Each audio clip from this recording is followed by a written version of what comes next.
महेंद्र की बात सुन महात्मा जी बोले, बेटा ऐसा तो कोई रास्ता नहीं है। जैसा कि मैंने बताया, उस दुष्ट दानव की 7 गुत्थियों का जवाब देना ही इस समस्या का एकमात्र हल है। कोई व्यक्ति जब उसके सभी सवालों के जवाब देकर उसे पराजित कर मौत के घाट उतार देगा, तब तुम्हारा भाई लखन ही नहीं बल्कि उस मक्कारी दैत्य द्वारा श्रापित किए गए सभी जीव अपने वास्तविक रूप में लौट आएंगे। महेंद्र बोला, महाराज आप तो सर्वशक्तिमान हैं, फिर आप ऐसा क्यों नहीं करते? महेंद्र की बात सुन महात्मा जी बोले, बेटा बेशक मैं उस पापी दानव के सभी सवालों का जवाब दे सकता हूँ, पर मेरी भी कुछ सीमाएं हैं जिन्हें मैं चाहकर भी नहीं लांघ सकता। इतना कह साधु महाराज चुप हो जाते हैं। तब महेंद्र बोला, ठीक है महाराज, तो फिर मैं खुद जाऊंगा अपने अनुज को बचाने और उस दुष्ट दैत्य के सवालों का जवाब देने। महेंद्र की बात सुन महात्मा बोले, बेटा तुम भी उसका कुछ नहीं कर पाओगे, फलतः अपने भाई की तरह उसके जाल में फंसकर पत्थर के बन जाओगे। फिर भी अगर तुम जाने का निश्चय कर ही चुके हो तो एक बात का ध्यान रखना, वह दुष्ट तुम्हें भटकाने की कोशिश करेगा। उसकी बातों पर कोई भी प्रतिक्रिया दिए बिना सीधे उससे बस उसके सवाल पूछना। साधु महाराज के निर्देश सुन महेंद्र जी महाराज कह साधु से विदाई लेकर दैत्य दंभकासुर की गुफा की ओर चल देता है। कठिन यात्रा करने के पश्चात महेंद्र उस भयानक गुफा के द्वार पर पहुंच जाता है और दैत्य दंभकासुर को पुकारता है, हे दुष्ट दानव बाहर आ, मैं आज तेरे सभी सवालों के जवाब दे तेरा काम तमाम कर दूंगा। महेंद्र की बातें जब दंभकासुर सुनता है तो गुस्से से लाल पीला हो दंभकासुर गुफा से बाहर आकर दहाड़ने लगता है। अब कौन मूर्ख मेरे हाथों से मरने आया है? उसकी दहाड़ इतनी शक्तिशाली थी कि पूरा जंगल थर्रा उठा। महेंद्र ने भी जब दैत्य के विकराल रूप को देखा,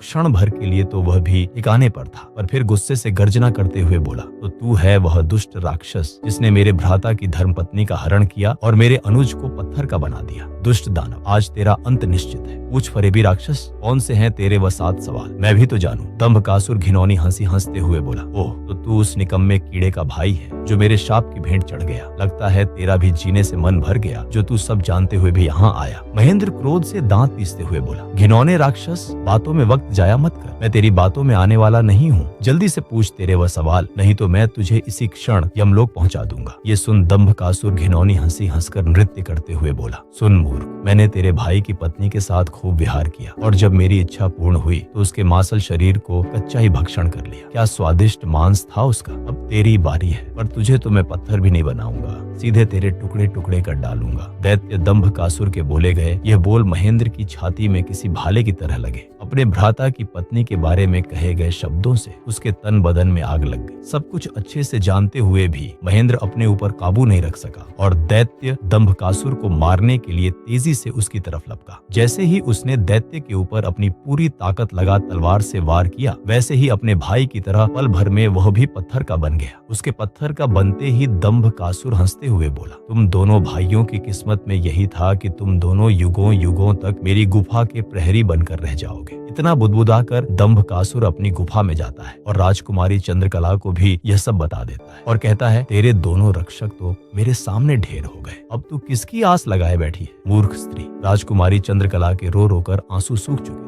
अब बचा था तो केवल क्रोध और ज्वाला। जलती हुई आंखों के साथ गुस्से में दहाड़ती हुई राजकुमारी बोली, दुष्ट राक्षस, तू क्यों इतना खुश हो रहा है? मुझे तेरा अंत साफ नजर आ रहा है, देख मेरी आंखों में। राजकुमारी चंद्रकला के तेवर देख और उसकी बात सुन दंभकासुर विचलित सा हो जाता है और बिना कुछ कहे ही वहां से चला जाता है। उधर लखन और महेंद्र के घर में तो लखन के न आने से पहले ही मातम पसरा हुआ था। ऊपर से अब महेंद्र भी वापस नहीं लौटा तो उसकी पत्नी और माँ का बुरा हाल था। अंततः महेंद्र की पत्नी अपनी सासू माँ से कहती है, माँ जी आखिर कब तक हम ऐसे ही रोते बिलखते उनका इंतजार करते रहेंगे? उसकी बात सुन बुढ़िया माँ बोल पड़ी, तो और बेटी हम कर भी क्या सकते हैं इसके सिवाय? महेंद्र की पत्नी बोली, हम अपने राजा के पास जाकर उनको यह सब बताएंगे, वह अवश्य हमारी मदद करेंगे। बहू की बात बूढ़ी माँ को उचित लगी। दोनों तुरंत राजा विक्रमादित्य के पास चल पड़ती हैं। कहानी का अगला अध्याय भी बहुत जल्द आने वाला है, बने रहें।